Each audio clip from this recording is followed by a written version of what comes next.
ನಮಸ್ಕಾರ ಪ್ರೀತಿಯ ಕನ್ನಡಿಗರೇ, ಇದು ಪಬ್ಲಿಕ್ ವಾಯ್ಸ್ ಕರ್ನಾಟಕ. ನಾನು ನಿಮ್ಮ ನಾಗೇಂದ್ರ ಕೆಂಪೇಗೌಡ. 14 ವರ್ಷಗಳು, ಒಂದು ಕುಟುಂಬದ ನೋವು, ಸಾವಿರಾರು ಜನರ ನ್ಯಾಯದ ಕೂಗು ಮತ್ತು ಇವತ್ತಿಗೂ ಕೂಡ ಉತ್ತರಕ್ಕಾಗಿ ಕಾಯುತ್ತಿರುವಂತಹ ಕರ್ನಾಟಕದ ಜನತೆ. ಸೌಜನ್ಯ ಪ್ರಕರಣ ಈಗ ಮತ್ತೊಮ್ಮೆ ಸುದ್ದಿಯಲ್ಲಿದೆ. ಕಾರಣ ಸುಪ್ರೀಂ ಕೋರ್ಟ್ನಲ್ಲಿ ನಡೆದಂತಹ ಇತ್ತೀಚಿನ ವಿಚಾರಣೆ. ಆದರೆ ಸಾಮಾಜಿಕ ಜಾಲತಾಣಗಳಲ್ಲಿ ಹರಿದಾಡುತ್ತಿರುವಂತಹ ಎಲ್ಲ ಸುದ್ದಿಗಳು ನಿಜಾನ?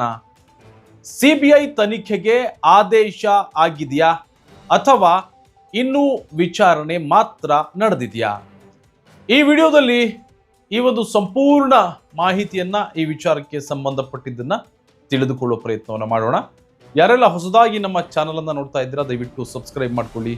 ಯಾವುದೇ ಒಂದು ಹೊಸ ನ್ಯೂಸ್ ಅಪ್ಡೇಟ್ ಮಾಡಿದ್ರು ಕೂಡ ನಿಮಗೆ ಸಿಗುತ್ತೆ.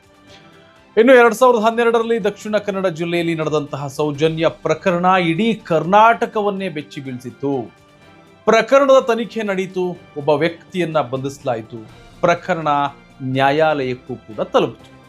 ಆದರೆ ಸಾಕ್ಷ್ಯಾಧಾರಗಳ ಕೊರತೆಯಿಂದ ಆರೋಪಿಯಾಗಿದ್ದಂತಹ ವ್ಯಕ್ತಿಯನ್ನ ಖುಲಾಸೆ ಮಾಡಲಾಯಿತು. ಆ ವ್ಯಕ್ತಿಯ ಹೆಸರು ಸಂತೋಷ್ ರಾವ್. ಅಲ್ಲಿಂದಲೇ ನಿಜವಾದ ಆರೋಪಿಗಳು ಯಾರು ಎಂಬಂತಹ ಪ್ರಶ್ನೆ ಮತ್ತೆ ಮತ್ತೆ ಕೇಳಿ ಬರತೊಡಗಿತು.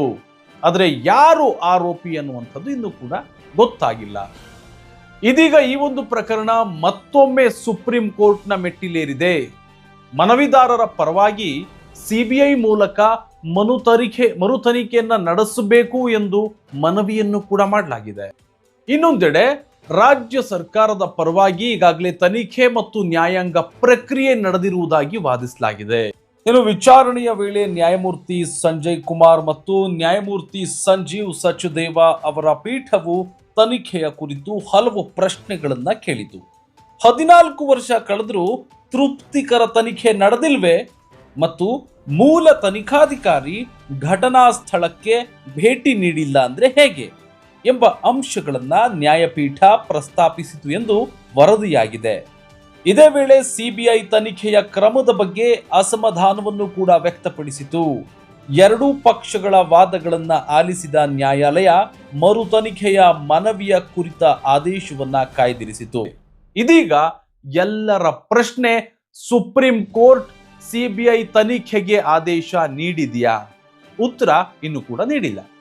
ಪ್ರಸ್ತುತ ಲಭ್ಯವಿರುವ ಅಧಿಕೃತ ಮಾಹಿತಿಯ ಪ್ರಕಾರ ಈ ಒಂದು ಹಂತದಲ್ಲಿ ಸುಪ್ರೀಂ ಕೋರ್ಟ್ ಯಾವುದೇ ಅಂತಿಮ ಆದೇಶವನ್ನ ನೀಡಿಲ್ಲ.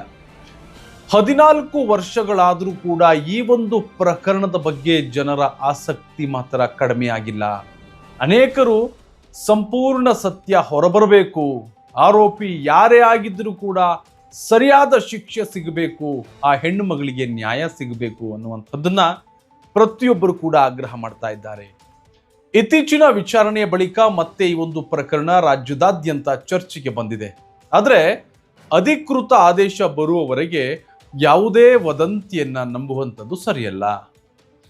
ಇನ್ನು ಸೌಜನ್ಯ ಪ್ರಕರಣದ ಅಂತಿಮ ಸತ್ಯ ಏನು ಎಂಬುದನ್ನ ನಿರ್ಧರಿಸುವುದು ನ್ಯಾಯಾಲಯದ ಕೆಲಸ.